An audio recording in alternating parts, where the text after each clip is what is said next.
Good afternoon. चला आवाज येतोय का बघा. आजचं लेक्चर आपण बघा पोस्ट मॉडर्न काळातला जो काही भाग आहे तो बघूयात. बघा आपला सिलेबस कुठेपर्यंत झाला बघा, कधीच्या काय म्हणतात त्याला शनिवारच्या लेक्चरपर्यंत बघा, इथंपर्यंत आपण आलेलो होतो.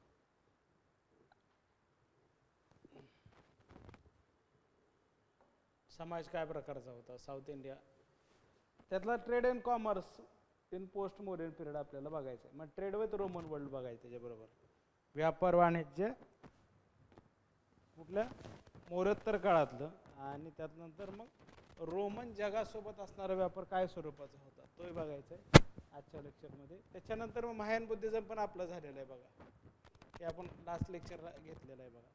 त्यानंतर मग खारवेल आणि जैनिझमचं एक बघूया. Post modern art architecture Gandhara Mathura हे एक बघूया.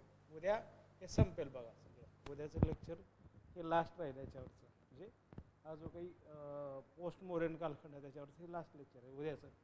त्याच्यानंतर गुप्ता काळ परवा दिवशी सुरू होईल बघा. गुप्ता कालखंड त्याच्यावर बोलूयात आपण, त्याच्यावर काय काय आहे, कसं आहे, इकॉनॉमी कशी होती, पॉलिटी कशी होती, भूमिदान कसं, का लँड ग्रँट्स कसं होतं, जमीन महसूल काय होता, जमिनीचे अधिकार काय होते, आणि गुप्तांची नाणी काय प्रकारची होती. मग त्या नाण्यामुळेच त्या गुप्ता काळाला सुवर्णकाळ म्हणलेला आहे का, बरोबर. त्याचबरोबर मग मंदिर स्थापत्य कला कशी सुरुवात झालेली आहे बघा, मंदिर स्थापत्य कला याची सुरुवात काय झालेली आहे, टेम्पल आर्किटेक्चर आपण म्हणतो ते.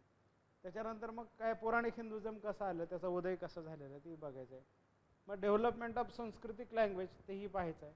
त्यानंतर मग language and literature, Sanskrit language and literature, development in science technology, विज्ञान तंत्रज्ञानात झालेला विकास काय प्रकारचा आहे तोही पाहायचा आहे. त्यानंतर खगोलशास्त्र म्हणजे ॲस्ट्रॉनॉमी पाहायची आहे. नंतर मॅथमॅटिक्स बघायचं आहे, आणि मेडिसिन बघायचं म्हणजे गणित बघायचं आहे, आणि वैद्यकशास्त्र किंवा वैद्यक बघायचं आहे बघा आपल्याला. या गोष्टी आपल्याला त्याच्यानंतर पाहायच्या आहेत. ओके, इथे का लक्षात बघा. आणि त्याच्यानंतर हा एक घटक हर्षाचा एक ह्याला एक लेक्चर लागेल बघा, 1 ते 1.5 लेक्चर लागेल. याच्यानंतर ह्याला एक लेक्चरमध्ये संपेल, म्हणजे जवळजवळ आपलं 20-22 तारखेपर्यंत हे सगळं संपून जाईल. मग आपल्याला चालू होईल युनिट नंबर 3 चालू होईल बघा. याच्यानंतरचा जो भाग आहे आता आपण बघूया पोस्ट मॉडर्न काळातलं ट्रेड अँड कॉमर्स. एक भाग आपल्याला इग्नोच्या आधारे बघूयात बघा. इग्नो नावाचा जो सोर्स आहे त्याच्या आधारे आपण बघूया. Post modern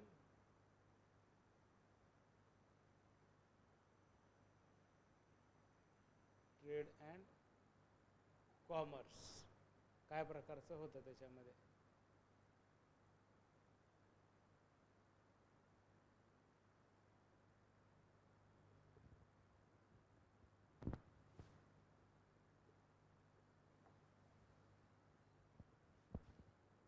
economy and trade and commerce काय स्वरूपाचं होतं बघा.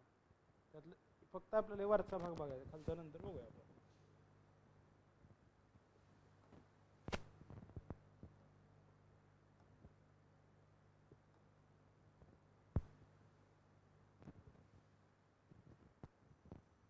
Post modern period, trade, coinage, craft, agriculture and urbanisation हा घटक बघूयात बघा.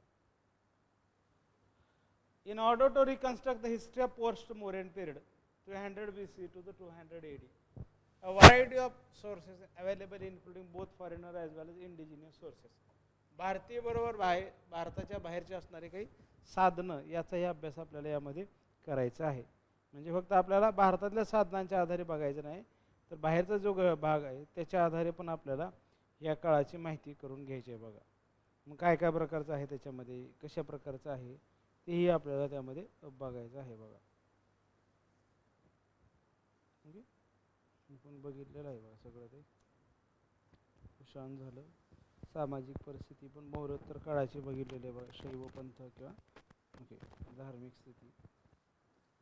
ठीक आहे, चला. मौर्योत्तर काळ आणि विविध कला केंद्र. हां, कला केंद्रामध्ये गांधार, मथुरा आणि अमरावती हे बघायचं. Among the former, the most important is the Periplus of Erythraean Sea. हा सगळ्यात महत्त्वाचा सोर्स आहे बघा, Periplus of Erythraean Sea. Periplus of the Erythraean Sea, हे एक आपल्याला महत्त्वाचं, which gives a rich data on sea trade between India and Rome. भारताचा रोम सोबत असणारा व्यापार याच्याबद्दलची माहिती त्यात दिसते. Some aspects of this trade can be understood from the work by classical writers like Pliny and Tiberenius. Second there आहे बघा Pliny and the third आहे Tiberius. हे आपल्याला त्यात आलेलं दिसतं. Among the indigenous sources, Jatak stories are considered to be a rich source on understanding the trade and lives of traders. Other than this, some information can be gleaned from the Buddhist texts. काही जी माहिती आहे ती आपल्याला बौद्ध ग्रंथातनं पण मिळते. जसं की यामध्ये मिलिंद पन्नो आहे, त्याच्याबरोबर दिव्यवदान, त्यानंतर महावस्तू महावग्ग याच्यावर प्रश्न आलेला आहे सेटला, नेटला आलेलं 2014 का 15 आहे बघा. अवदान शतक, त्यानंतरचं पुस्तक आहे बघा अवदान शतकातून माहिती मिळते. तर ललित विस्तार हे आपल्याला बुद्धिस्ट टेक्स्ट दिसतात बघा.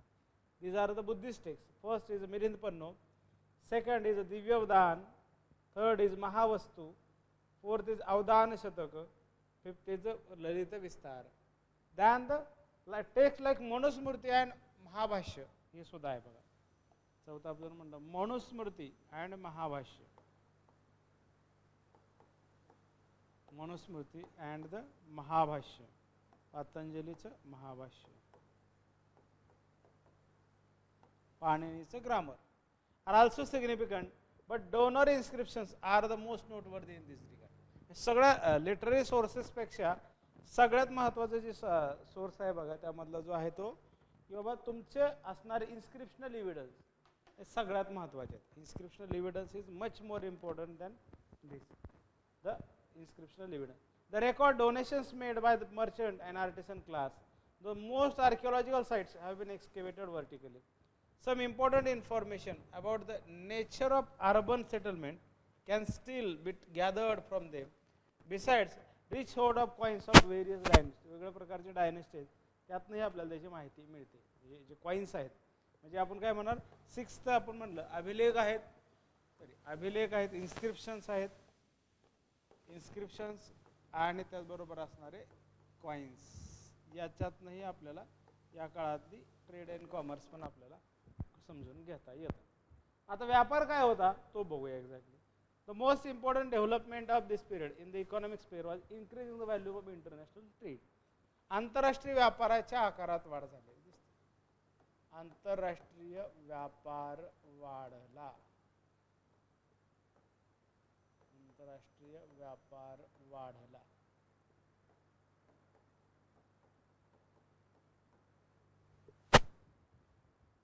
India was trade link with western world as well as south east. भारताचं दक्षिण पूर्व आशिया आणि पश्चिमेसोबत सुद्धा व्यापार वाढलेला दिसतो. In the western world most of the trade was with रोमनांसोबत असलेला व्यापार, त्याच्याबरोबर आपला हाही घटक होता रोमनांसोबत व्यापार आहे बघा. Classical sources as well age archaeological data, म्हणजे जे अभिजात ग्रीक लिटरेचर आहेत किंवा रोमन लिटरेचर त्याच्या सोर्सेसच्या आधारे पण आपण सांगतो, आणि आर्किओलॉजिकल जे पुरावे आहेत त्याच्या आधारे पण असं सांगतो की त्या ठिकाणी व्यापार होत असावा. हे आपल्याला त्यामध्ये आलेला भाग म्हणून बघायला लागेल.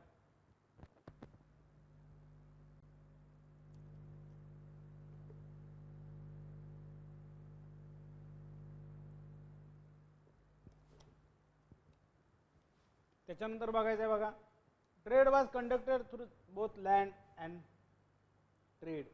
व्यापार हा दोन्ही मार्गाने होत असे बघा. व्यापार कुठल्या कुठल्या मार्गाने होत असे बघा. एक तर जमीन मार्गे होत असे, जमीन मार्गे, दुसरा आहे जलमार्गे.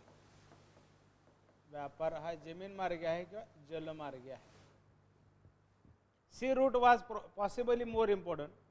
Trade started from the ports of Egypt and ended on the ports located eastern coast of India. भारताच्या पूर्व किनाऱ्यावर ते इजिप्तच्या किनाऱ्यापर्यंत असलेला व्यापार. An account of the journey is preserve in Periplus of Erythraean C.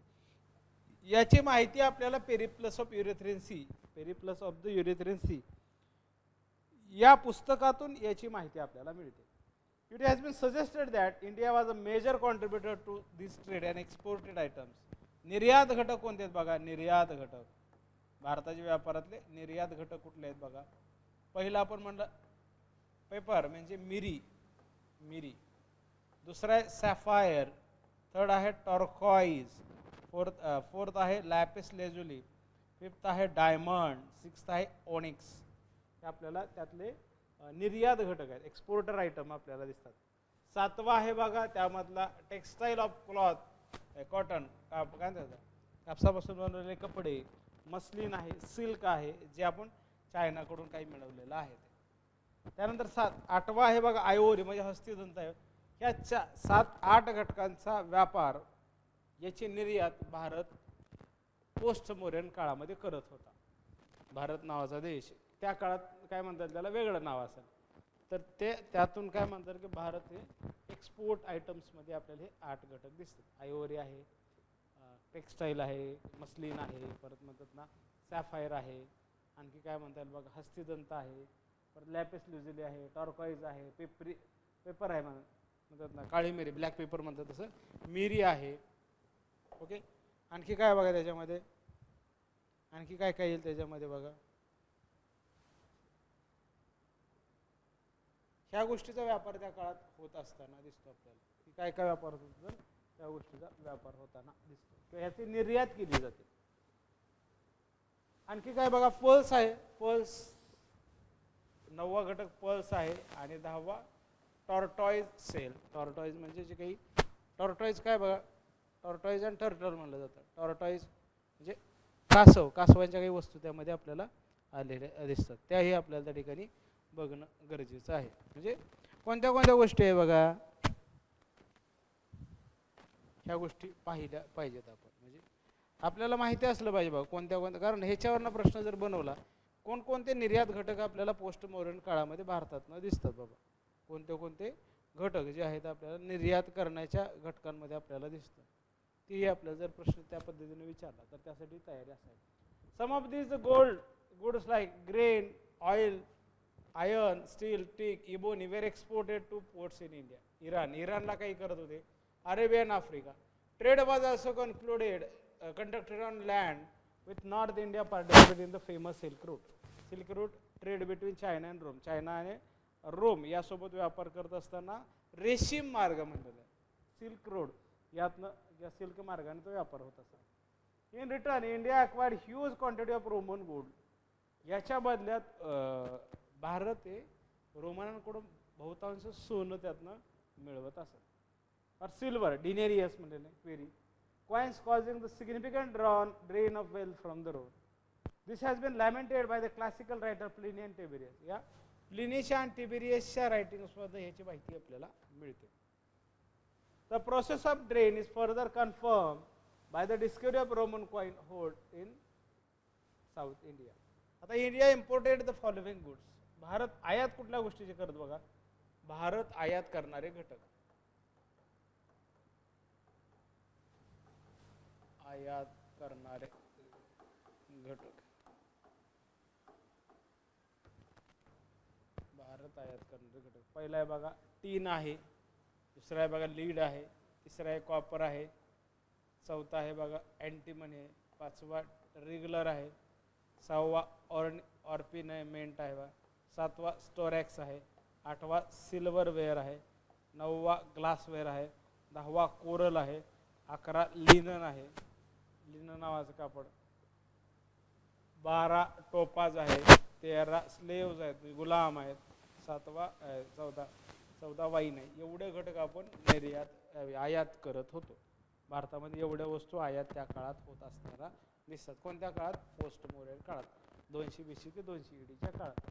Wine was carried in Roman amphora ware. Amphora नावाचं ते काय म्हणतात ते वस्तू होती, त्यात पात्र भांड असतं sir, amphora ware, rouletted ware and terra sigillata, record from the several parts of India.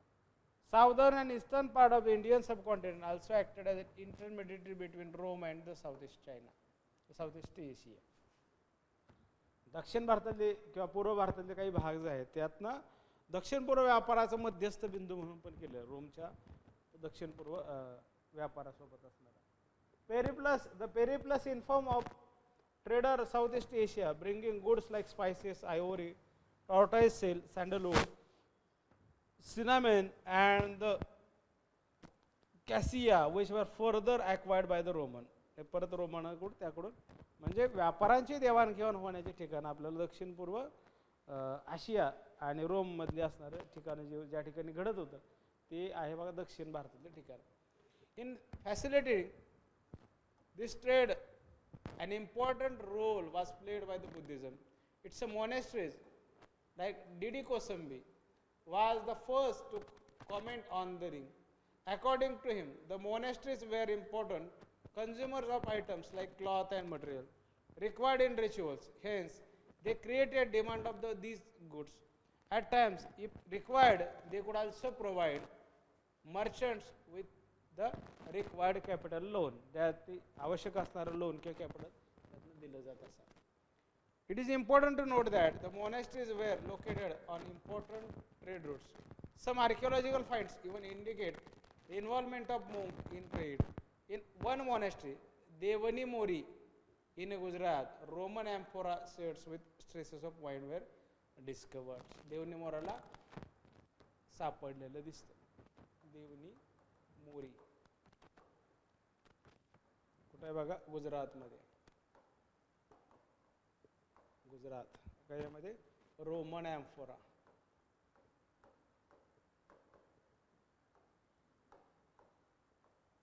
Amphora sherds with stresses of wine. With stresses of wine discovered मिळालेला आहे, शोधलेला आहे. Scholar believed that it could have been a storehouse or even workshop for the liquor manufacturers. त्या ठिकाणी मद्य उत्पादन होत असावं किंवा मद्याचा साठा केला जात असावा. HP Ray हे अभ्यास HP Ray in addition argues that compared to Brahmanism, Buddhism was more liberal toward the trade. It did not have strictly dietary taboos and also did not ban interdining, which was suited to requirement of trade. यामध्ये Buddhism किंवा ब्राह्मणिझम याच्यामध्ये कोणत्याच प्रकारचे असे कठोर असे नियम नव्हते किंवा व्यापारात अशाच याच वस्तूचा व्यापार केला पाहिजे की त्या वस्तूचा केला पाहिजे असं काही नसल्या कारणानं पण ते असावं का हे आपल्याला त्यामध्ये आलेला एक अंदाज आहे.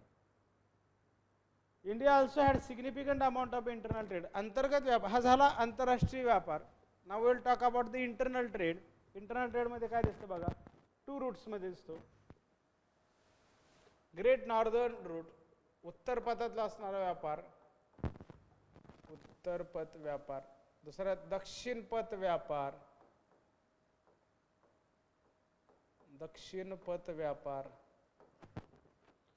उत्तर पथ started from Pushkalavati, modern Peshawar in the northwest and ended up Tamralipti, Tamluk in Bengal, connecting various important cities in the present day Punjab, Rajasthan, Haryana, Uttar Pradesh, Bihar. One arterial routes connected Kaushambi with Ujjaini in Deccan. From Ujjaini, another routes went to the south called Dakshinapath. Several products were exchanged along these routes. ह्यामध्ये अनेक घटकांची देवाणघेवाण होत होती. Variety of textile. जातक press जातक कथातनं पण ह्या काळातली माहिती मिळते. जातक कथा, जातक praised the silk, muslin and cotton cloth produced at Varanasi. Woolen textile from Punjab and blanket from the Gandhara. Woolen कुठून मिळते तर पंजाब मधनं, ब्लँकेट कुठून मिळतं तर गांधार मधनं, बरोबर. सिल्क मस्लिन कुठून मिळतं तर Varanasi. The Arthashastra speaks highly of the fine cloth of Madurai and Kanchi. अर्थशास्त्रामध्ये काय मदुराई कांचीचं कपड्याची बद्दल माहिती मिळते. मदुराई आणि कांची, मदुराई आणि कांची या ठिकाणी काय म्हणतात हायली फाईन क्लॉथ, उच्च प्रतीचं कापड. Highly fine cloth of Madurai आणि कांची. वार ॲनिमल्स युद्धातले काही जे काही प्राणी आहेत त्यामध्ये हॉर्सेस आहे camel were acquired from the north western region. वायव्य भारतातनं आपल्याला ह्या गोष्टी मिळत असाव्यात. कुठल्या कॅमल किंवा हॉर्स युद्धात लागणारे जे काही प्राणी आहेत त्याची आपल्याला कुठनं मिळत असावे तर ते वायव्य भारतात. While elephants were acquired from eastern and southern India. western portion of the subcontinent was also known for steel weapons. South India was known for the gemstones. दक्षिण भारतातला diamonds and pearls, the presence of gold mines. त्या ठिकाणी आपल्याला सोन्याच्याही खाणी आपल्याला असलेल्या दिसतात. की आपण अंतर्गत व्यापाराचं बघितलं आपण आता. बहिर्गत व्यापार बघितला आपण. बहिर्गत म्हणजे आंतरराष्ट्रीय व्यापार बघितला, आंतरराष्ट्रीय व्यापार बघितला, परत मग अंतर्गत व्यापार बघितला, internal trade and international trade. Now we will talk about the coinage or coin in the post modern period. काय प्रकारची नाणी होती, कशा प्रकारची नाणी होती, काय होतं त्यामध्ये आपण बघूया. An increase in trading activity also led to the widespread usage of the metallic currency. A wide range of coins of different dynasties have been recovered across the subcontinent. Some of these are of Panchmark variety issued by the Gana Sangha in modern Rajasthan and Punjab. By kingdom in far south, Chola, Chera and Pandya. But a vast majority of them were created according to new techniques. Die struck introduced by the Indo-Greek ruling in the northwest. Die struck coins were issued by the Nigama at Taxila, Varanasi, Kaushambi and Dividisha. In north, Kushana for the first time in Indian history, large number of gold coins. पहिल्यांदा कुशाणानी सोन्याचे नाणी मोठ्या प्रमाणात पाडलेले दिसतात किंवा बनवले गेलेले दिसतात. The weight of this coin were based on the Roman gold coin. त्यांचं जे वजन होतं ते रोमनांची जी सोन्याची नाणी त्याच्या आधारावर असलेलं होतं.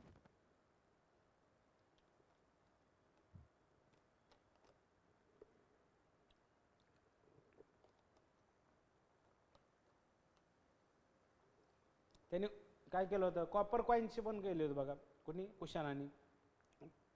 दख्खनमध्ये सातवाहनांनी वेगवेगळ्या प्रकारचे बघा सातवाहनांचे नाणी दिले बघा. सातवाहन नाणी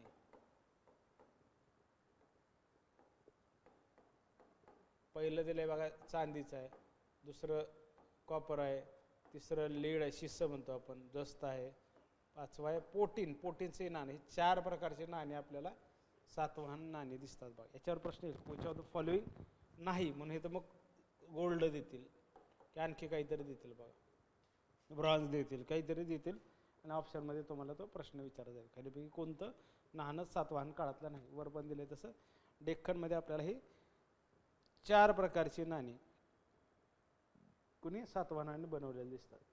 Besides this, the large hoard of Roman coins, as evident of brisk trade, have also been found in South India.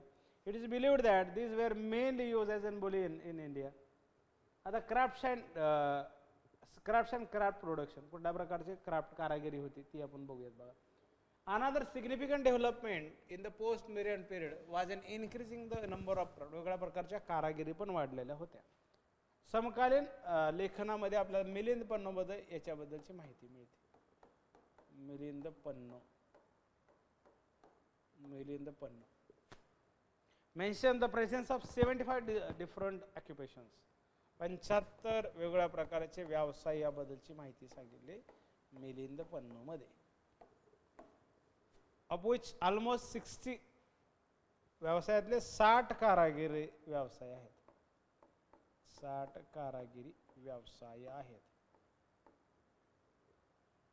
This is sharp contrast to only 12 crafts mentioned in the 6th century BCE. Buddhist compendium Digha Nikaya मध्ये पण माहिती सांगितलेली आहे बघा. 12 craft सांगितले. दिग्ग निकाय मध्ये 12 क्राफ्टची माहिती सांगितली. दिग्ग निकाय 12 कारागिरी व्यवसाय सांगितले आहेत. आता बघा मिलिंद पन्नो दिलेली यादी इथं आपण थोडक्यात दिलेली आहे बघा. पॉटर्स दिलेले, मृद भांडी बनवणारे, बास्केट मेकर्स, दुर्डी ते बनवणारे बास्केट मेकर. नंतर आहे बघा साल्ट गॅदरर, मीठ गोळा करणारे.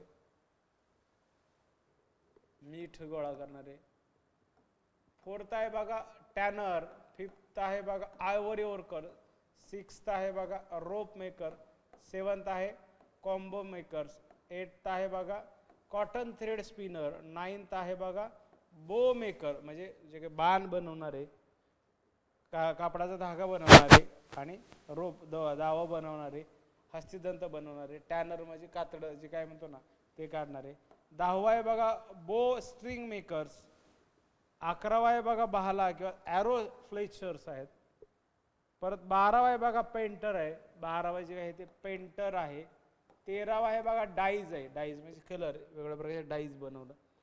14वा आहे बघा डाय मॅन्युफॅक्चरर. 15वा आहे टेलर म्हणजे टेलर कपडे शिवणारे. 16वा आहे बघा विवर्स विणकर आहेत. 17वा आहे बघा ग्रास कटर. 18वा आहे ह्युअर ऑफ वड. 19वा आहे Smiths of gold silver iron lead tin copper brass and ivory. It also includes that indicate that within a craft each task was specialized. This proliferation is also supported by the donor inscriptions. Donor inscription of this type recovered from stupa and monasteries. In the treatise we find mentions of craftsmen like वेगळ्या प्रकारचे काही त्यात क्राफ्ट्समॅन पण दिसतात बघा. कारपेंटरसाठी वापरलेला शब्द आहे बघा, कारपेंटरसाठी काय शब्द आहे बघा, वधकी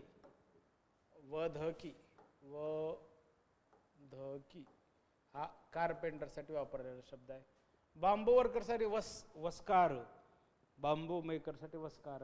रीड वर्करसाठी खोनसिका. परफ्युमर म्हणजे जे गंधिका म्हणलेलं आहे, परफ्यूम बनवण्यासाठी शब्द वापरलेला आहे बघा गंधिका. परफ्युमरसाठी काय म्हणलेलं आहे गंधिका. परफ्युमर काय गंधिका. आता क्लॉथ मेकरसाठी प्रवरिका. ऑइलमॅनसाठी त्रिपिसिका. ऑइलमॅनसाठी काय बघा तिलपिसका. हे नाव हे लक्षात ठेवा, ऑइलमॅनसाठी खालीलपैकी कोणता शब्द वापरलेला आहे काय. Garland and maker Malakara. Garland and maker Malakara. Garland maker Malakara. त्याच्यानंतर ज्वेलरसाठी मणिकारा. ज्वेलरसाठी मणिकारा.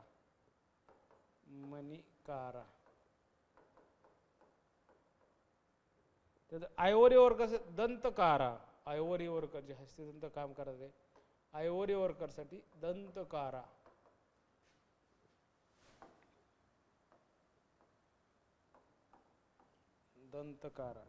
गोल्ड स्मिथ साठी सुवर्णकारा. सुवर्णकारा. आणि ब्लॅक स्मिथ साठी लोहिका करुका.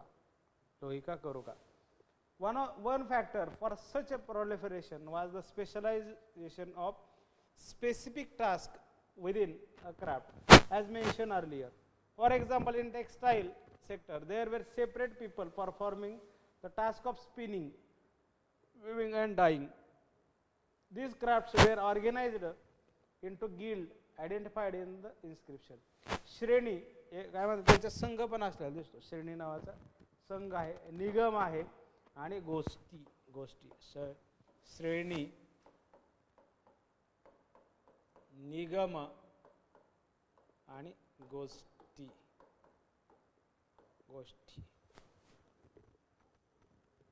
Their presence is also known from the Jataka. याची माहिती आपल्याला जातक कथांमध्ये पण मिळते. Compared to the Mauryan period, they now played a far greater role in economy. In the Mauryan period, the state regulated guild through special officers who ensured the quality of goods and also determined their prices. यामध्ये काय राज्य शासनाकडून किंवा त्या काळातल्या असणाऱ्या जे प्रशासकीय संरचनेतनं त्याचे दाम ठरवायचं, जे मूल्य ठरवायचं आणि त्याची क्वालिटी ठरवायसाठी पण आपल्याला वेगळ्या प्रकारचे अधिकारी असलेले दिसतात. म्हणजे काही असंच रँडमली कोणीही त्याच्या किमती ठरवू शकत नव्हतं, त्या प्रकारचा अधिकारी पण आपल्याला त्या काळात असलेला दिसतो बघा. तसा आपल्याला एक प्रश्न विचारला होता बघा, कुठला अल्लाउद्दीन खिलजीच्या काळात पण आपल्याला काही मार्केट रिफॉर्म असलेले दिसतात बघा. अल्लाउद्दीन खिलजीच्या काळात पण आपल्याला मार्केट रिफॉर्म दिसतात बघा. त्या काळातल्या अधिकाऱ्यावर पण एक प्रश्न विचारला होता. कोणता होता बघा अधिकारी तो? कोणता अधिकारी होता? अल्लाउद्दीन खिलजीच्या काळात एक अधिकारी होता बघा, आठवते का बघा? अल्लाउद्दीन खिलजीच्या काळात एक अधिकारी होता. कुठल्या प्रकारचा अधिकारी होता?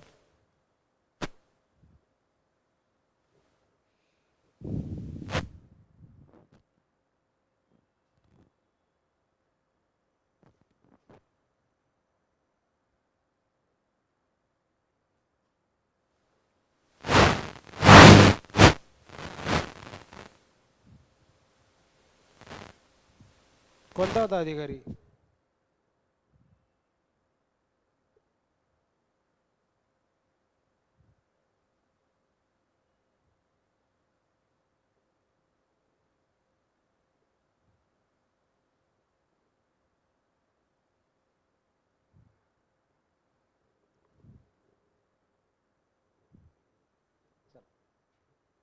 In this period, these tasks were now performed guild. In addition, we also find that guild acted as bank. Guildचं काय काम होतं बघ? Guild काय म्हणून काम करायचे? Guilds acted as a bank also. Bank म्हणून पण ते guild काम करायचे. Bank also. Inscription at Nashik record money deposited with viewer guilds. म्हणजे नाशिकच्या अभिलेखामध्ये त्याची माहिती मिळते की त्या गिल्डमध्ये आपल्याला पैसे गुंतवलेले किंवा ठेवलेले दिसतात. डिपॉझिट केलेले deposited with the weavers guild, the interest of which was paid for the upkeep of nearby monastery. त्यातलं जे काही व्याज आहे ते. However, one pair where the state still maintained its monopoly was the mine. This is known from the classical accounts, Periplus of Erythraean Sea, from which we know that pearls fisheries under the Pandya were worked upon by the prisoner.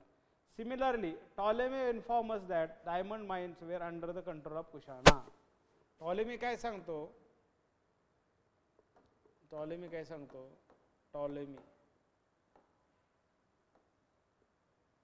informs us that mines were under the control of Kushana. कुशाणांच्याच नियंत्रणाखाली काय म्हणलं जातं की हिऱ्याच्या खाणी आहेत त्या आपल्याला असलेल्या दिसतात. Besides the mining,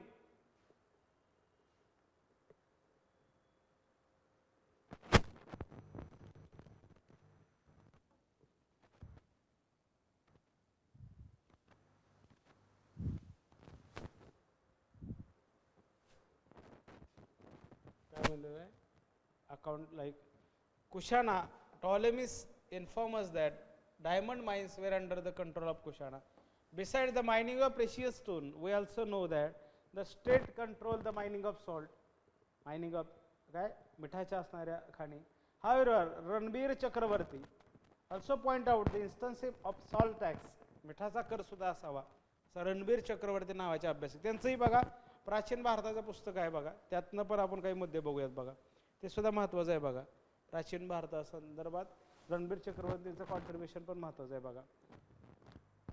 This means that along with the states there was also some private initiative involved in the production its productions. कशाच्या मीठ उत्पादनात. Further, from the Jataka we also come to know that the state still fix prices for the goods important that is horses or jewels. नंतर शेती नावाचा घटक काय बघा economy मध्ये आपल्याला बघायचं. शेती काय स्वरूपाची होती? शेती Supporting this massive expansion in crafts and trade activity was agriculture. शेतीशिवाय हे एवढं विस्तारण होणं शक्य नव्हतं कारागिरीचं. This sector too saw rise of private initiative in Mauryan period. We know that state encouraged expansion of agricultural land. शेतीखाली लागवडीखाली जमीन यायला पाहिजे ह्या आपल्याला एक नाविन्यपूर्ण सुरुवात आपल्याला मौर्य काळात दिसते. To encourage expansion of agricultural land through policies like जनपद निवेश.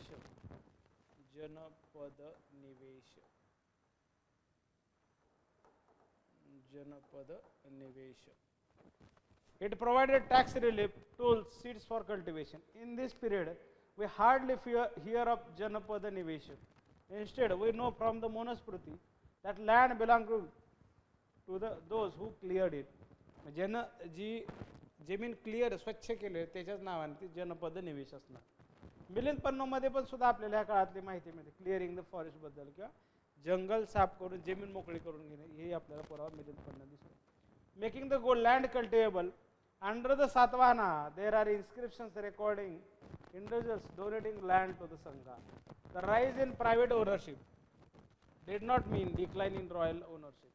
There are references to Rajana Ketan, crown land. Raja Ketan, त्याला crown land म्हणलेलं आहे. राजा खेतन, खेतन म्हणजे crown land. And we also have instances of ruler donating land to religious establishment. नंतर नागरीकरण काय आहे ह्या काळातलं बघूया बघा. From the above discussion, we can understand and discern that this period was marked by the rise of private initiative in agriculture and crop production. याचा अर्थ असा की खाजगी शेती लागवडी काल असंही म्हणणारा घटक आहे आणि कारागिरी पण आपल्याला कारागिरातलं उत्पादन सुद्धा आपल्याला या ठिकाणी वाढलं. So there was an increase in quantity of crop production as well as volume of external internal trade. त्याचबरोबर कारागिरी वाढली आणि अंतर्गत असणारा व्यापार आणि आंतरराष्ट्रीय बहिर्गत आणि अंतर्गत असा दोन्ही प्रकारचा व्यापार या ठिकाणी वाढलेला दिसतो. The intensification of these economic processes led to massive under urbanization throughout the subcontinent. For the first time in the archaeological data, we noticed that development of cities outside the gigantic plain. These new cities were Chandraketugad, Tamralipt or Mangalkot in Bengal. Second, Shishupalgarh in Odisha. Third, Satani-Kotta or Nagarjuna-Konda in Andhra Pradesh. Or fourth, Kaveri-Pattanam, Kanchipuram or Madurai in Tamil Nadu. Some scholars like R. S. Sharma and B. D. Chattopadhyay have credited Mauryan expansion with the increase in urbanization. R. S. Sharma argues that Maurya introduced urban infrastructure like fire-baked bricks, ring wells for supplying water as well as acting as soakage pits in new regions which facilitated new settlements. Chattopadhyay has used the concept of secondary urbanization to explain the process in Bengal. दुसरं नागरीकरण याच कन्सेप्टच्या आधारे त्यांनी बंगालमधलं जे नागरीकरण त्याचं समजून सांगण्याचा प्रयत्न बेडू चट्टोपाध्यायांनी केलेला आहे. This means that urbanization that occurs in the periphery through regular interaction. हे जे नागरीकरण आहे काही शहरीकरण जे आहे ते परिघावर झालेलं आहे. याला गेलेल्या काय देवाणघेवाणीतून जे इंटरॅक्शन मधनं जे झालेलं त्यातनं परिघावर झालेलं आहे. Already develop urban centre and which in this case was the gigantic valley. The development of urbanization in this city period is often as acme of the second urbanization which dates to 600 BC. Okay, आता याच्यानंतर गुप्ता काळ दिलेलं आपल्याला ते गरजेचं नाही. आपण आता बघूयात बघा कशामध्ये जाऊ आपण आता परत या काळातल्या काही गोष्टी आहेत बघूयात बघा.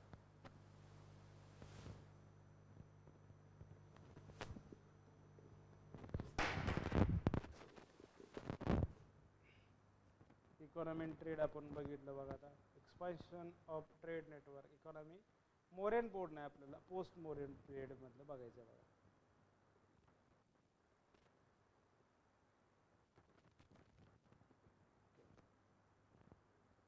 ट्रेड अनालिसिस काय कंपॅरेटिव्ह स्ट्रक्चर ऑफ इकॉनॉमी काय प्रकारचं आहे.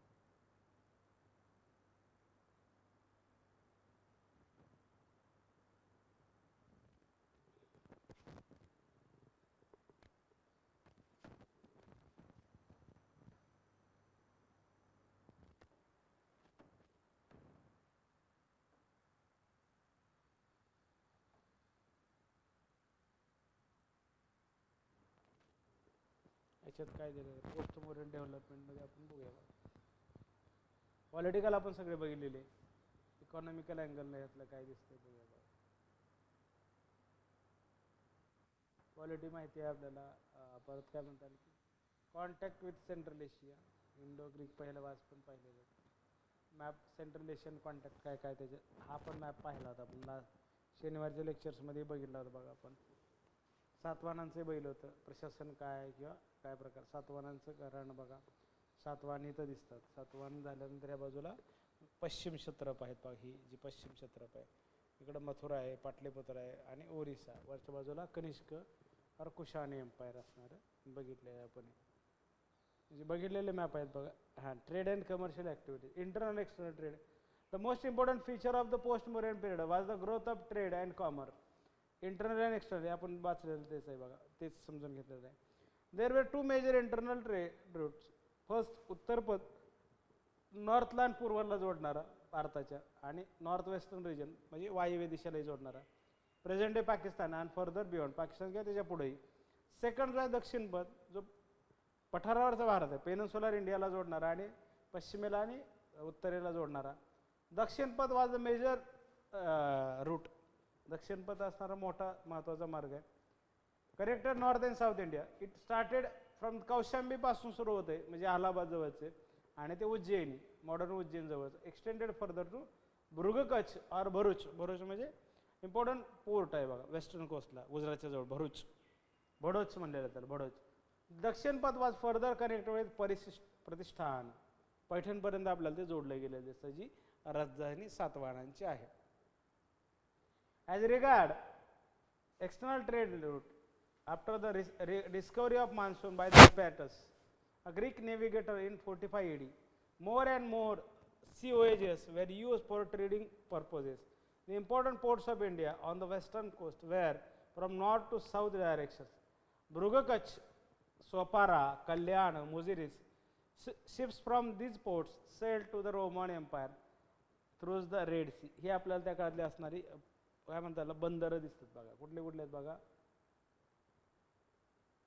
कुठले आहेत बघा, सोपारा, कल्याण, मुझिरीस आणि Bhrigu Kachchha. These are the ports of the post modern period. These are the port आहेत, त्या काळातली बंदरं आहेत जी आपल्याला पोस्ट मॉडर्न काळाचा अभ्यास करताना सापडतात. Trade with south east Asia, दक्षिण पूर्व आशियासोबत त्यांचा व्यापार असणारा महत्त्वाचा आहे बघा. ताम्रलिप्ती, वेस्ट बेंगॉल. ताम्रपर्णी कशाला म्हणलेला आहे बघा, ताम्रपर्णी ही आपल्या श्रीलंकेसाठी वापरलेला शब्द आहे. अरिकमेडू म्हणजे तमिळनाडू कोस्टसाठी वापरलेला शब्द आहे Arikamedu. Sea trade was also conducted between Bhrigu Kachchha और Bharuch and the parts of south east Asia.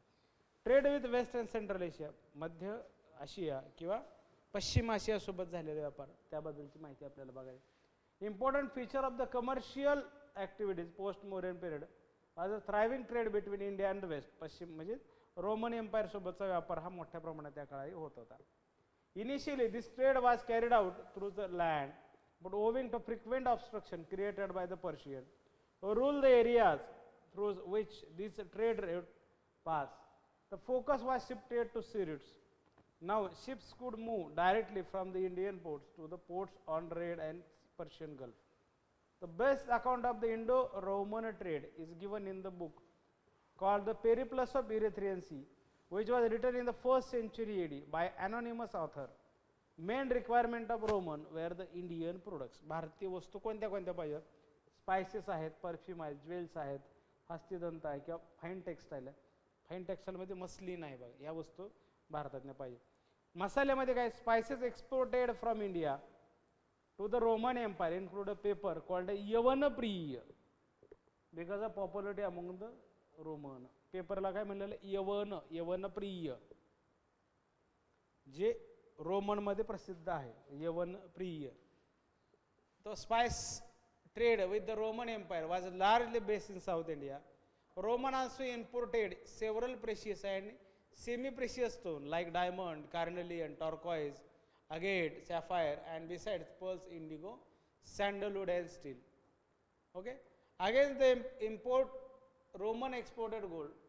रोमनकडून आपल्याला काय सोनं आयात होताना दिसतं, त्याबद्दल आपण ज्या वस्तू पाठवतो आपण तेच समजून घेतलेलं आहे. It is proved bye a large number of Roman coins of the 1st century AD found in the subcontinent.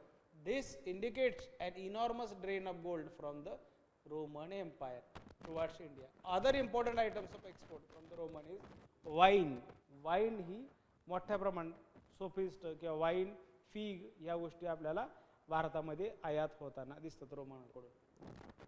Roman include wine which is indicated by wine amphora. त्या प्रकारचं गुजरातला स्टेट सापडलं, वाईन एम्फोरा स्टेट सापडले, त्याच्यामध्ये तो गुजरातमध्ये सापडलेला आहे. त्या ठिकाणी ते असं म्हणलं जातं की लिकर फॅक्टरी असावी का, लिकर प्रोडक्शन फॅक्टरी असावी का, या ठिकाणी ही ॲम्फोरा वाईन ॲम्फोरा आपल्याला सापडला दिसतो. Sets of Roman ware found a significant number at Arikamedu in the south India. Besides, the western traders also brought in tin, lead, coral and slave girls. ह्या वस्तू त्या ठिकाणी निर्यात करताना दिसतात. क्राफ्ट अँड कारागिरीज काय, craft and industry, craft production started growing in this period with a tremendous impetus. So trade and commerce, both internal and foreign, was dependent to a great extent on the craft activities. Texts Milinda पन्नोमध्ये आपल्याला वेगळ्या प्रकारचे 75 प्रकारचे व्यवसाय सांगितले बघा. त्याची नावं पण आपण यादी बघितलं कुठल्या कुठल्या प्रकारचे व्यवसाय सांगितले. 75 occupation of which 60 were associated with craft. 75 पैकी 60 हे कारागिरीसोबत जोडले गेलेले व्यवसाय आहेत. The level of specialization was very high and there were separate artisans working in gold, silver, precious stone. Ujjain was a prominent bead making center. The textile was another prominent industry. Mathura and Vanga, means Bengal, were famous for the variety of cotton and silk textile. The discovery of some dyeing vats at some sites in South India indicates that dyeing was a thriving craft in the area during this period. The artisan in this period touched new heights of prosperity.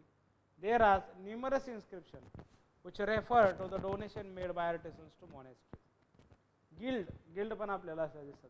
The communities of merchants were organized in groups known as Shrini or Guild. Under the head called Sreshti. Guildचा जो प्रमुख आहे त्याला श्रेष्ठी असा शब्द वापरलेला दिसतो. Another type of mercantile group was called Sarth. सार्थवाह नावाची novel आहे बघा, S.L. भैरप्पा याच्यावरच असणार आहे बघा. ह्या जो अधिकारी आहे त्यातला सार्थ, which signified a mobile caravan trading corporation of inter-regional trader. The leader of such a guild was सार्थवाह. सार्थ जो फिरून व्यापार करणारा जो व्यक्ती आहे त्याला सार्थवाह म्हणलेला. सार्थ like merchant, almost all craft vacations were also organized into guild, each under a headman called a jester. These included weaver आहेत, corn dealer आहेत, bamboo worker आहेत, oil manufacturer आहेत.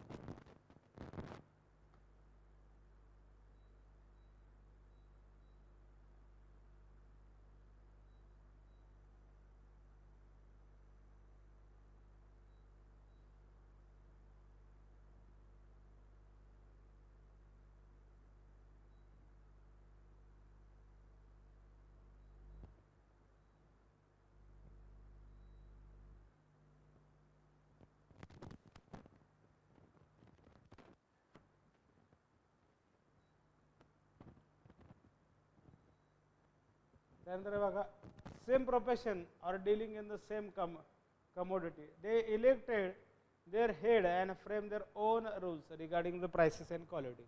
त्यांच्या गुणवत्तेबद्दल आणि त्यांच्या काय म्हणता येईल किमतीबद्दल पण आपल्याला वेगळं ठरवलेलं दिसतं. Regulate there business on the basis of mutual goodwill. दोघांनी ठरवून त्यातनं काही गुडविल नुसार आलेलं दिसतं goodwill. They also served as a bank and received a deposit from public on a fixed rate of interest.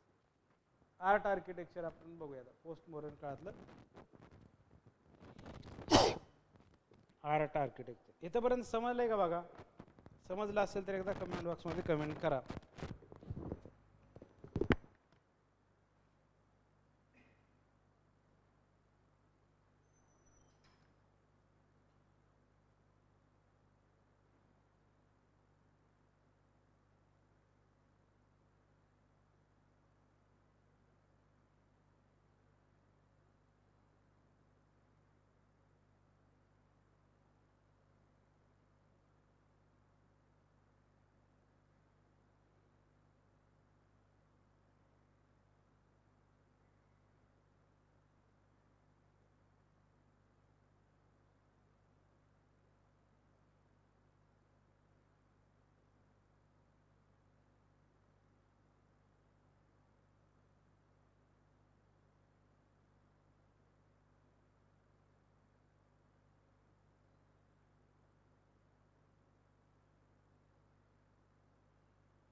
कारागिरी काय बघा. Art in the most modern period was predominantly religious. Two important features concerning art and architecture in this period are the construction of stupa. स्तूप निर्मिती आपल्याला त्या काळात झालेली दिसते. स्तूपांची निर्मिती ही मोठ्या प्रमाणात झालेली दिसते बघा. स्तूप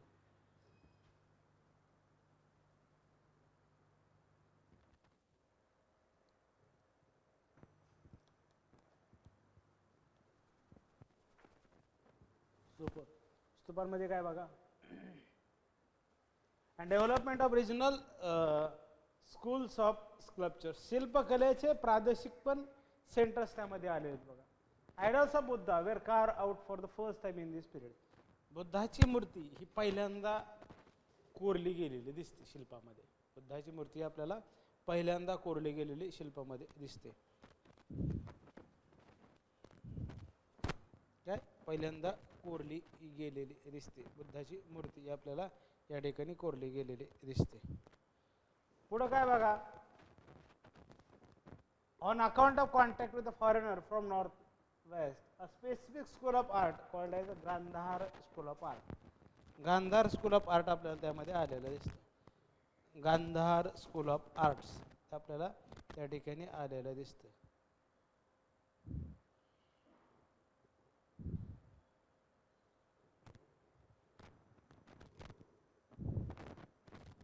गांधार स्कूल ऑफ आर्ट पश्चिमेकडे असणार. तो ग्रीकांचा त्यावर प्रभाव. ग्रीक स्टाईल ऑफ आर्ट और आर्ट फॉर्मचा प्रभाव आपल्याला गांधारवर दिसतो. Stupa was a large hemispherical dome. Stupa कसा असतो तर लार्ज हेमिस्पेरिकल डोम. आपण बघूया वाटलं तर.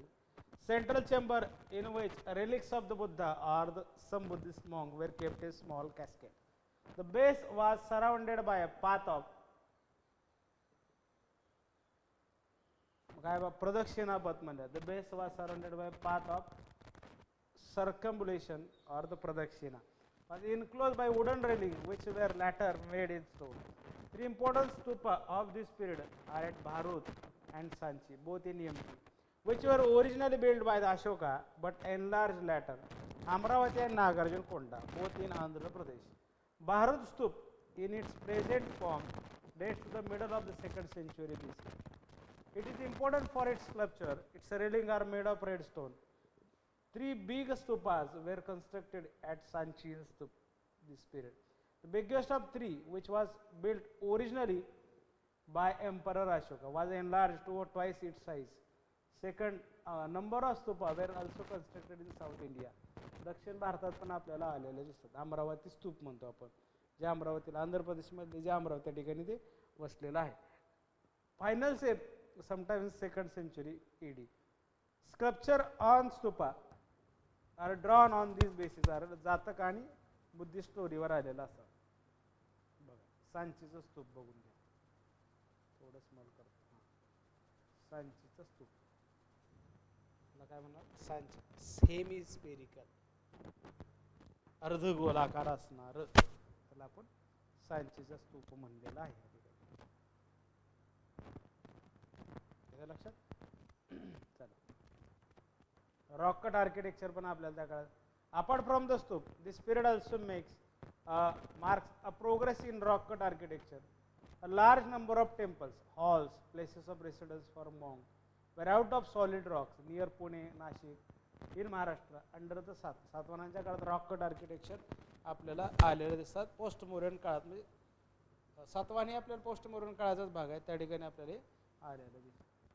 The place of worship generally had a shrine cell with a votive stupa placed in the center. This place was known as Chaitya and the rock cut structure used as the residence for a monk called as Vihara.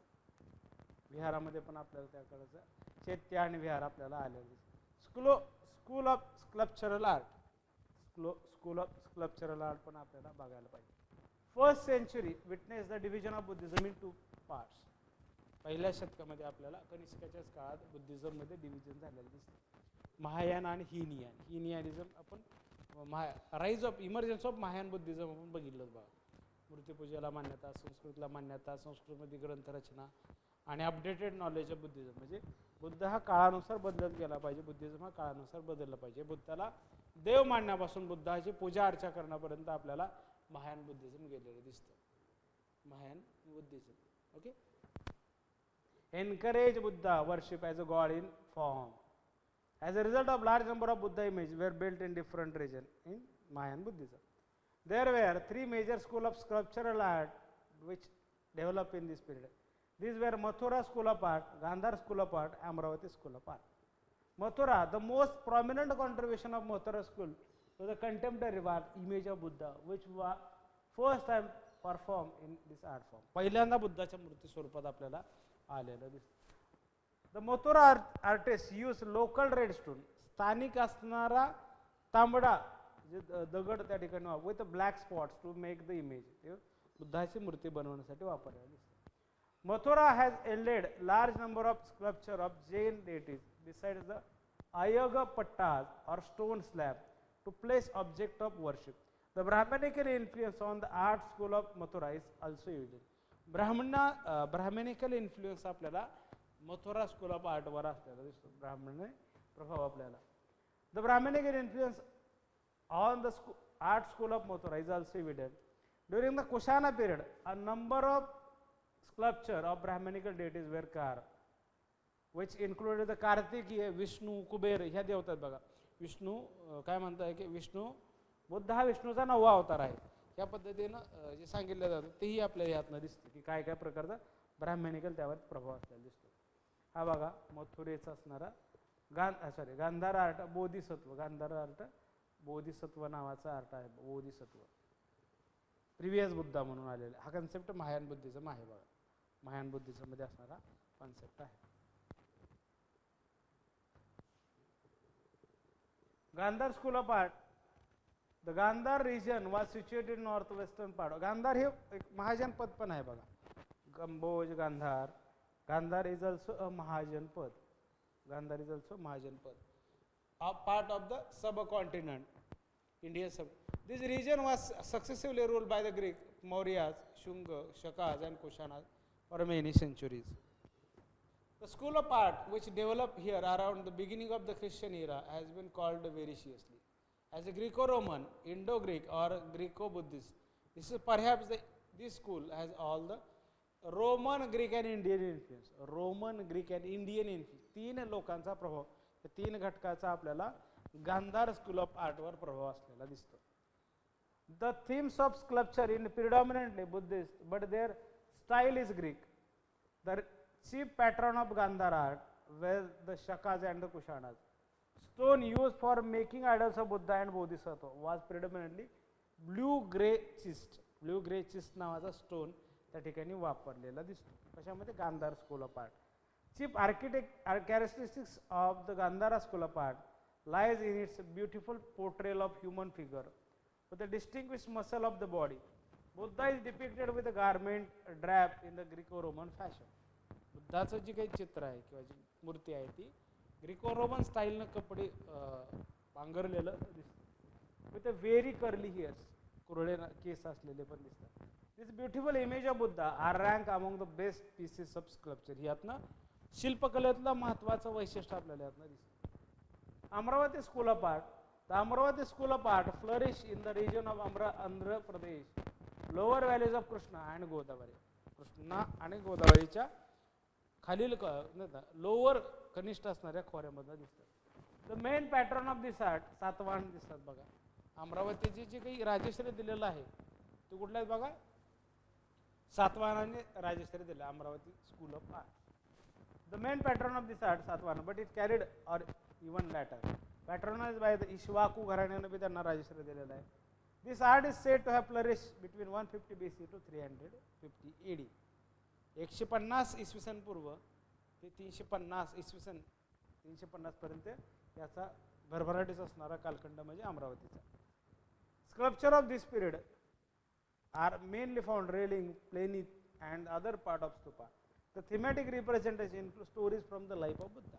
बुद्धाच्या जीवनावरच्या असणाऱ्या कथा यावरच्या ह्याच्या शिल्पकलेचा काय म्हणतात त्याला कारण असलेलं सांगितलेलं दिसतं.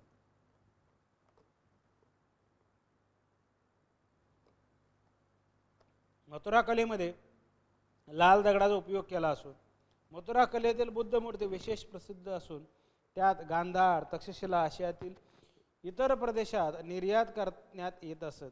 स्त्रियांच्या सुंदर, आता ते आपण परत लिहून घेऊयातले काय point. Important characteristics of the Amaravati school is the narrative art, म्हणजे काय निवेदनात्मक कला आहे. निवेदनात्मक कला. The medallion were carved in such manner that they depict an incident in a natural way. For example, one medallion depict as a whole story of taming of an elephant by the Buddha. बुद्धाची जी story आहे बघा, पिसाळलेला हत्ती आहे, त्याला बुद्धाच्या अंगावरती किंवा त्याच्यावर बुद्धावरती आक्रमण करण्यासाठी पाठवलेलं दिसतं आणि बुद्ध त्याला कशा पद्धतीने शांत करतो याची स्टोरी आपल्याला अमरावती स्कूल ऑफ आर्ट्समध्ये दिसते. Another important feature of Amaravati art is the use of white marble like stone to carve, म्हणजे पांढरा शुभ्र आपल्याला दगड त्या ठिकाणी वापरलेला दिसतो. तर प्रॉमिनन्स ऑफ ह्युमर फिगर आहे रादर दॅन ऑफ नेचर त्या ठिकाणी आलेलं दिसतं. Early megalithic culture of south India हे आपण बघितलेलं आहे. संगमेज आपलं सगळं बघून झालेलं आहे बघा, कशा प्रकारचे आहेत, काय साईट आहेत, हे आपलं सगळं झालेलं आहे. आपण थोडक्यात आणखी काय बघा, पोस्ट मोरियन डेव्हलपमेंट पण पाहिलेलं आहे. ओके, आणखी काही आहे का बघूया आपण.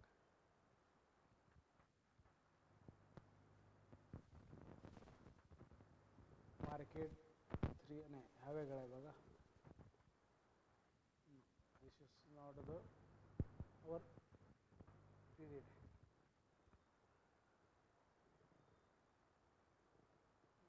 Trade varieties in guild law is different. Okay.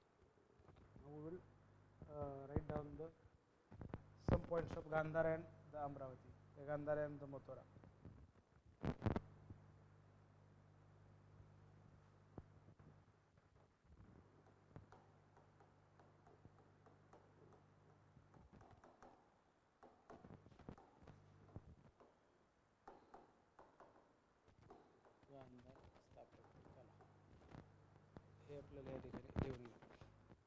गांधारकलेची सुरुवात संरक्षण व संवर्धन गांधार व वायव्य प्रांतातच झाले. पेशावर हे तिथे तिचे केंद्र होते.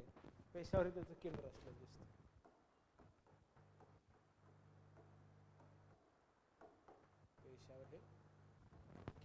पेशावर हे केंद्र होते. भारताचा वायव्य सरहद प्रदेश म्हणजे भारतीय सत्ताधीश व परकीय साम्राज्यवादी यांची रणभूमी ग्रीकांनी वायव्य भारत काबीज करून सुमारे 300 वर्ष राज्य केले. ग्रीकांच्या दीर्घ निवासामुळे भारताचा पाश्चिमात्याशी संबंध वाढला. त्यामुळे भारतीय आदर्श, धर्मकल्पना, संस्कृती व्यक्त करणारे कलाविषयक वैशिष्ट्यपूर्ण पद्धतीने प्रदर्शित करण्यासाठी ग्रीक तंत्र, कौशल्य व कला यांचा उपयोग करण्यात आला. अशा प्रकारे भारतीय बौद्ध कलेला ग्रीक तंत्र कौशल्याचा शृंगार सहज चढला. त्याला ग्रीक बौद्ध कला हे नाव देण्यात आले. त्यालाच काय म्हणलेलं आहे, ग्रीक बौद्ध कला. ग्रीक बौद्ध कला असं आपल्याला त्यामध्ये सांगितलं. याच कलेला गांधार कला म्हणतात. गांधार कलेने महायाने पंथाच्या धर्मकल्पना, बुद्ध व बोधिसत्व यांच्या विविध प्रकारच्या मूर्ती निर्माण करून आपले शिल्पकलेतील श्रेष्ठत्व सिद्ध केले. ग्रीकानंतर आलेल्या शक व कुशाण लोकांनी गांधार कलेचे संरक्षण, सुधारणा व संवर्धन केले. मानवता, वास्तवता, भावना प्रदर्शन ही गांधार कलेची महत्त्वाची वैशिष्ट्ये. काय? मानवता, वास्तवता व कला प्रदर्शन यांचे वैशिष्ट्य.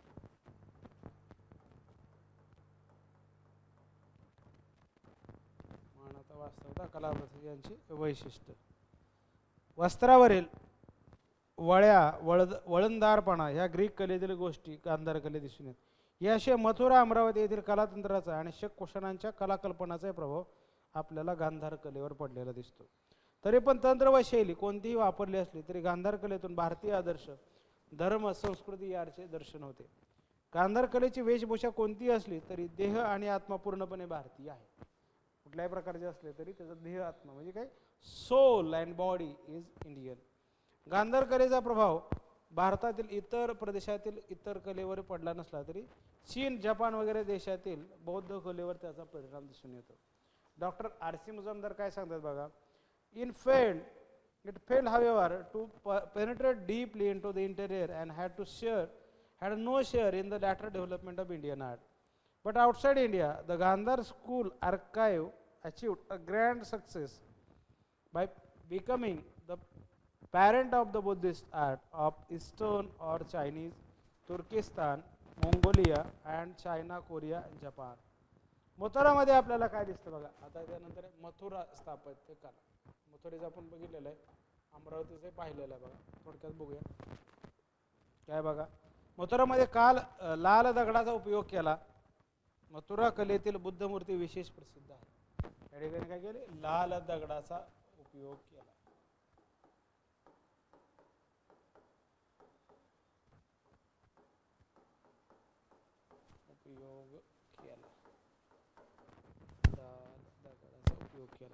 त्या गांधार तक्षशिला आशियातील इतर प्रदेशात निर्यात करणारे येत असत. स्त्रियांच्या सुंदर व उत्तुंग मूर्ती सुद्धा येथे बनवत असत. त्याच्यानंतर काय, रोमन कलेचा मथुरा कलेवर प्रभाव पडलेला असून मथुरा कलेचा गांधार कलेवर प्रभाव पडला आहे. वरील विवेचनावरून भारतीय कला व धर्म किती एकरूप झाले होते याची कल्पना आपल्याला त्यातनं येते. तरी पण कलावंतांनी कलेमध्ये मानव, वृक्ष, वेली, पशु, तलाव व नद्या यांचा मनोहार मिलाप घडवून आणला. अशा रीतीने मौर्योत्तरकालीन भारत राजकीय दृष्ट्या विभाजित, सामाजिक दृष्ट्या बंधनाने युक्त, आर्थिक दृष्ट्या समृद्धीचा, धार्मिक बाबतीत प्रगतीपथावर, सांस्कृतिक बाबतीत विद्या व कलेच्या वैभव शिखरावर होता. यातनं आपल्याला अशा पद्धतीनं ही माहिती मिळते. आणखी काय बघा, आपल्याजवळ काय काय माहिती आहे बघा. अजून या काळाबद्दलची माहिती काय काय आपण बघितलेलं हे सगळं. श्रीलंकेशी व्यापार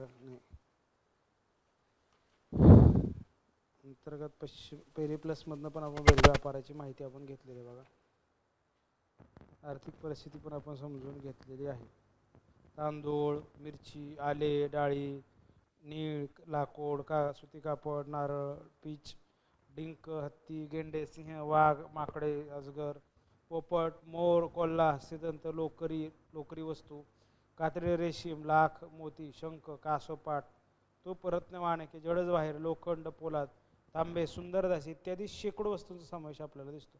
आयात होणाऱ्या वस्तू आणि निर्यात होणाऱ्या वस्तू कुठल्या कुठल्या प्रकारच्या असलेल्या दिसतात. ओके, त्यानंतर आपल्याला जी येणार आहे ते बघूया. आणखी काय यात राहिलेलं आहे का बघा. महास्तूप म्हणलेलं आहे बघा.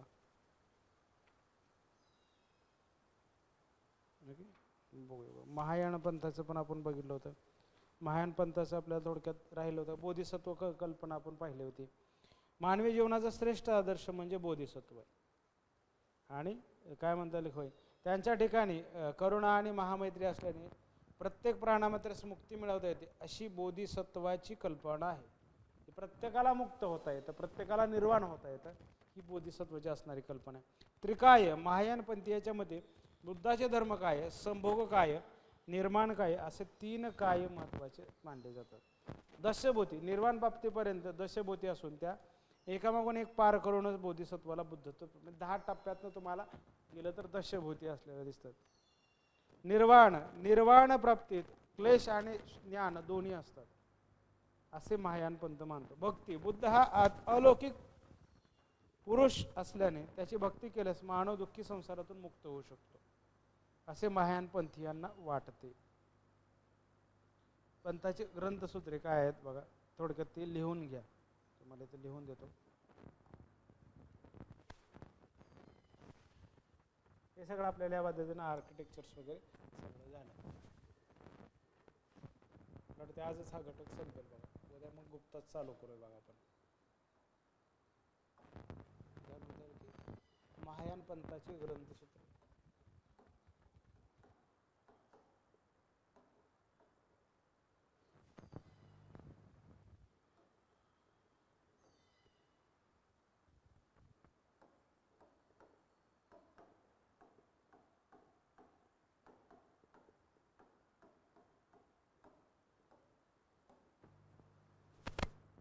पहिला आहे का बघा, अवट सहास्मिका. अवट सहास्मिका, अवट सहास्मिका. प्रज्ञा मार्मिता, प्रज्ञा मार्मिता, प्रज्ञा मार्मिता.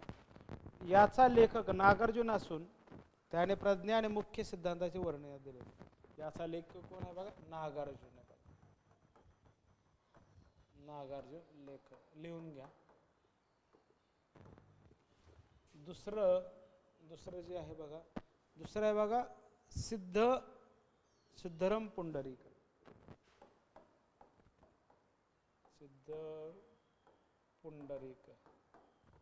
सिद्धरम पुंडरीक. त्याच्यामध्ये काय दिलेलं आहे, महायान पंथ असलेल्या चीन व जपान या देशातील ग्रंथाचा प्रभाव. महायान चीन आणि जपानमध्ये प्रभाव. जपानमध्ये या ग्रंथाचा, या महायान ग्रंथाचा प्रभाव.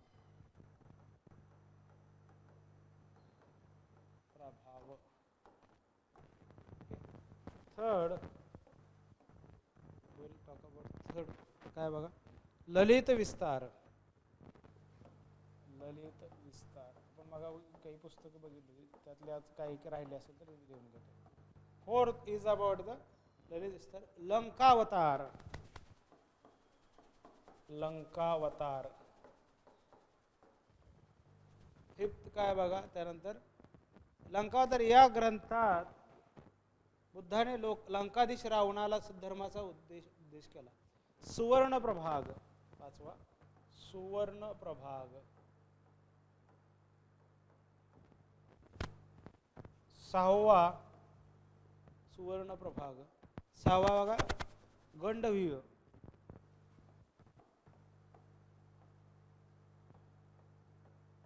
सातवा जो आहे बघा त्या ठिकाणी, सातवा Tathagata गृहस्थक.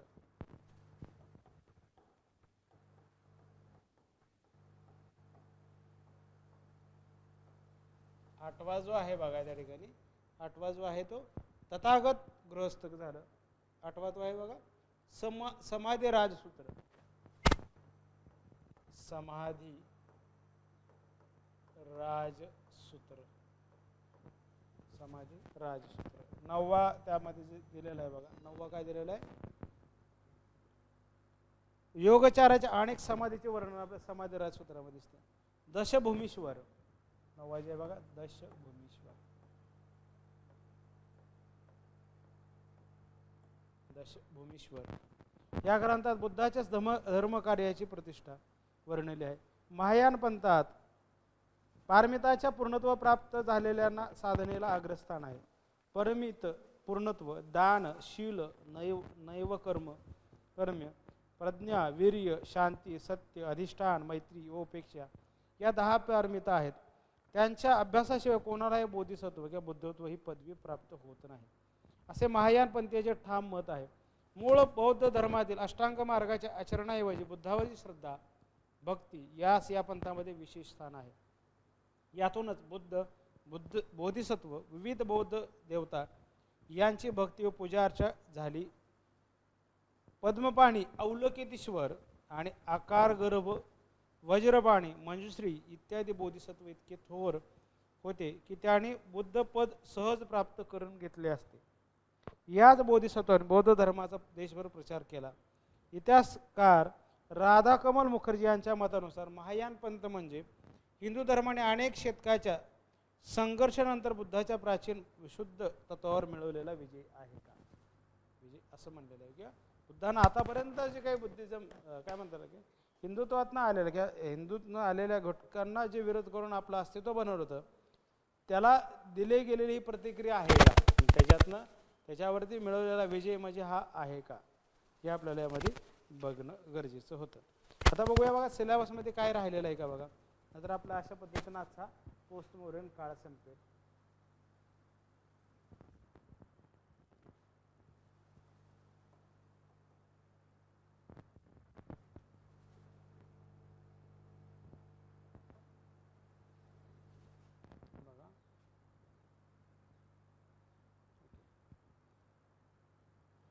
have done this. Also we have done this.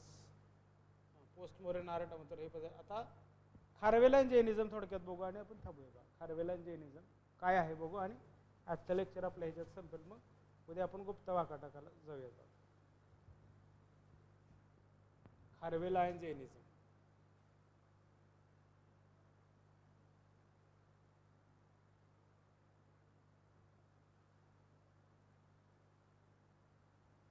काय काय दिलेलं आहे तर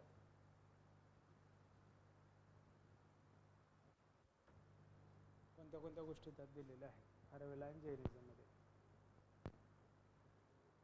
काय कलिंगा खारवेलान that of the Satavahana in the Deccan are good example but there काय रॉक कट आर्किटेक्चर काय त्यात मग याच्यात काय दिलेलं आहे डेव्हलपमेंटल अंडर रिलिजन काय काय दिलेलं आहे. एक्सपान्शन बुद्धिझम जैनिझम हे आपण राईज ऑफ महायान बुद्धिझम झालेलं आहे. स्प्रेड आहे सेक्स याच्यात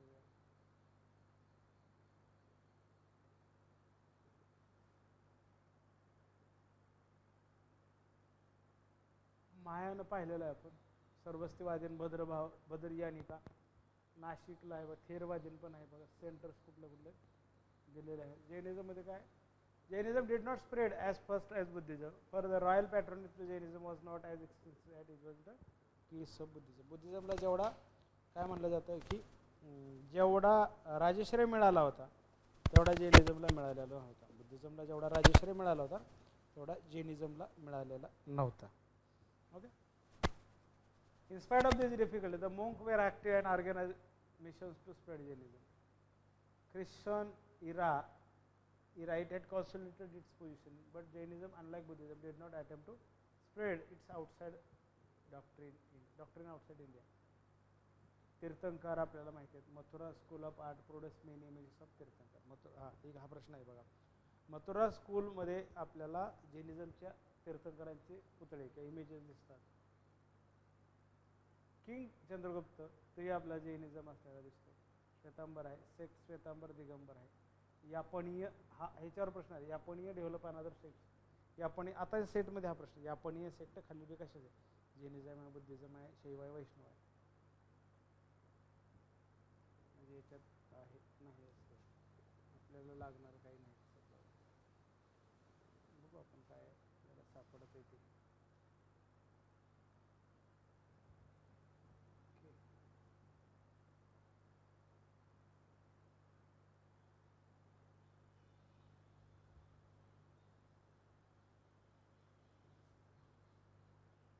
हातीगुंफा इन्स्क्रिप्शन त्याला म्हणलं.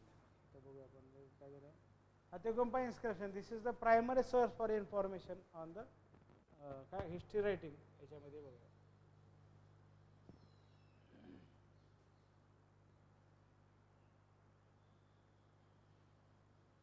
Themes history writing in early India त्यात केलेलं आहे बघा.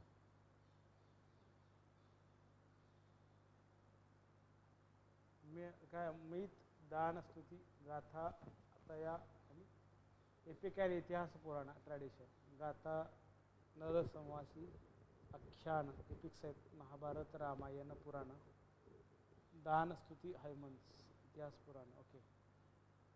बघू ह्याच्यामध्ये काय दिलेलं आहे का. ब्राह्मण उपनिषद शतपथ ब्राह्मण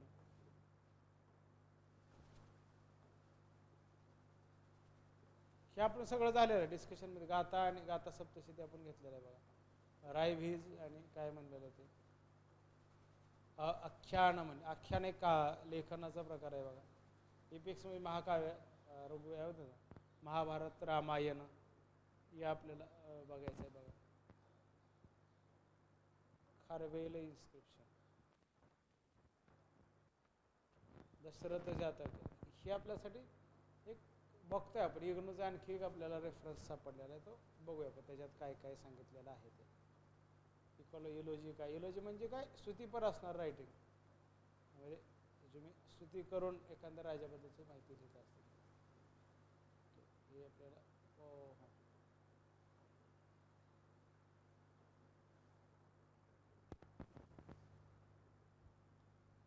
झालेलं आहे आपलं. आपण फक्त बघतो हिस्टॉरिकल थिंकिंग काय आहे बघा बुद्धिझम जैनिझम बद्दलचं काय आहे ते, म्हणजे आपलं हे झालं की संपलं आपलं, मग पोस्ट मॉडर्न कालखंड आपला संपून जाईल बघा.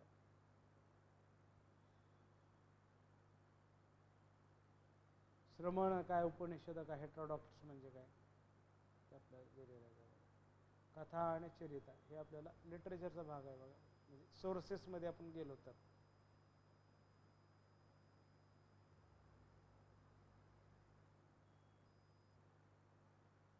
कालिदासाचं काव्य पण आपल्याला त्यामध्ये आहे बघा. डिपिक्शन ऑफ कालिदासाचं काही प्रकारचं चित्र दिलेलं आहे. आपण आता पोस्ट मॉडर्न आर्ट आर्किटेक्चर बघणार आहोत. काय प्रेज ऑफ जैन सेक्ट आहे, डोनेशन टू जैनिझम, रॉयल पॅट्रोनेज आहे. खारवाला कॉन्टेक्स्टमध्ये काय बघा दिलेलं आहे, अर्ली जैनिझमचा असणारा काही भाग त्यामध्ये दिलेला आहे. बघू याच्यामध्ये काय दिलेलं आहे, रॉककट आर्किटेक्चर आहे की काय, chaitya Buddhist rock cut architecture, Jain architecture, Khandagiri, Udayagiri. Okay,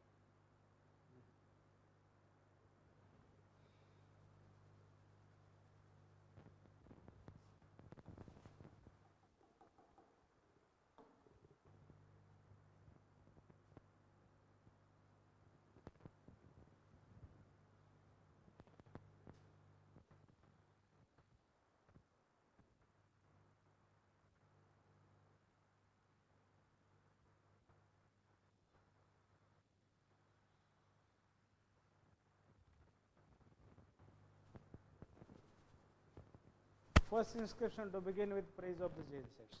पहिला असा अभिलेख आहे ज्यातनं जैनिझमच्या सेक्ट्सबद्दलची माहिती किंवा प्रेज केलेली दिसते. इन्स्क्रिप्शन ॲट प्रशस्ती बनलेलं आहे. बघू याच्यात काय काय दिलेलं आहे, फक्त आपण बघतोय, आपलं हे जवळजवळ झालेलं आहे सगळं. आर्किओलॉजिकल पॉटरी,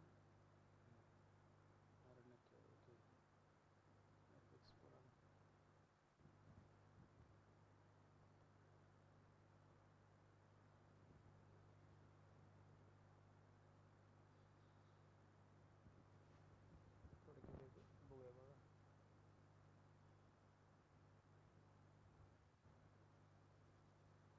Atigumpa inscriptions, काय काय माहिती. Significant rock cut inscription from the first century found in the Hathigumpha, Udayagiri आणि खंडगिरी या ठिकाणी असणारी दिसते बघा.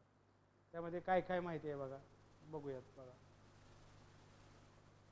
ओडिसामधलं असणारं ठिकाण आहे, ओडिसा गव्हर्नमेंटचंच बघूया, गव्हर्नमेंट ओडिसा जे गव्हर्नमेंट डॉक्युमेंट ओडिसाचं बघूया काय काय तिथे बघा. काय, Hathigumpha inscription is a testament of human history, मानवी इतिहासाचा असणारा महत्त्वाचा भाग म्हणून त्यामध्ये ते बघायला लागतं. ओके, त्यामध्ये काय काय दिलेलं आहे बघा. abundant evidence of remote past is vested with the low height of Khandagiri and Udaygiri twin hills. The complex stand as a mouthpiece of the ancient Kalinga and the heritage of Ekamra and modern Bhubaneswar. Easy to climb the slopey ramp of Udaygiri and sparse long steps of Khandagiri have never inhibited anybody as climbing, thus have stood as an attractive pilgrimage and seat of religion, culture and even a palace. Probably Ashoka Bardhan, Maurya Buddhist stup and Ashoka Chakra have intended soft quality stone from these hills, which might have created some more rooms in this hill. In addition to Hathigumpa, one of the oldest and the best natural caves.